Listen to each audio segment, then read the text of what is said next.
His so-called Pogo godfather, alleged Lucky South 99 big boss Liu Dong, has been arrested by authorities in Biñan, Laguna last night. He was arrested along with 12 Chinese nationals and 9 drivers and personal assistants. Liu Dong was also said to have connections to other Pogo hubs in the country. The Presidential Anti-Organized Crime Commission, or PAOK, previously targeted him during the raid of Lucky South 99 in Porac, Pampanga in June. Liu Dong denied the accusations and insisted the authorities have got the wrong person. He and his companions are currently under PAOK's custody in Pasay City. Oh, ayan yung Bigla lang po kami, sir.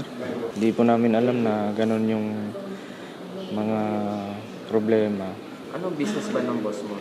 Alam ko, sir, nag-o-office lang naman yan sila, sir. Hindi ko masabi, sir, kung anong business, sir. Basta nakikita ko lang naman lagi hawak yung cellphone, laptop. Ganun lang, sir. Matagal na daw nila minamanmanan kasi yan ng PAOK. Tapos yung time na ayun no, pakita natin ulit yung video nung pag-aresto dito kay ano Liu pangalan? Dong. Liu Liu Dong. Dong, aka Boss Boga, Boss Apaw, and Boss Bahaw. Ayos Boss Bahaw, Ayan po, yan. Nakikita natin, that's the time of the arrest in Laguna of the allegedly godfather of Pogos. No? Sino yung pinag-usapan din natin? Pogo boss yung kahapon, yung may binanggit kang name? Alin? Di ko alam. Don't put me on the spot. Fu ba? Ano? Fugyang, something like that. Fugyang, Pero I was wondering kung, halimbawa kung makausap na nila to, paano yung link nito kay Alice Go, magkakilala ba sila? Kasi ito Is this the same person na sinulat ni Alice Go doon sa parang yung during the hearing, doon sa Senado? This is the big boss kasi in Porac sa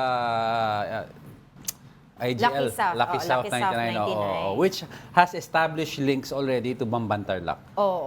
So alamin natin yung iba pang mga ang tawag din, development So far nga naka-detain siya ngayon.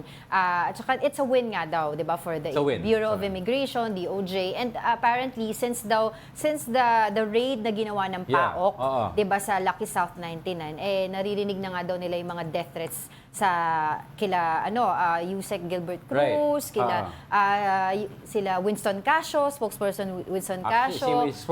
Parang may patong na nga daw sa ulo nila. Si Casio, matagal na raw may death threat Subukan daw niya lumabas ng bansa. Parang may mga ganun daw lumalabas. So sinasabi nila, yun nga, it's a good development for this case. Kasi syempre, di ba, lagi natin pinag-uusapan, ito yung mga tauhan, ito yung mga supposedly na kasama, mga kasabwat. Pero yung pinuno, yung hindi pa natin nakukuha, which is right now, ang sabi nila, ito nga daw yung Godfathers. Yes.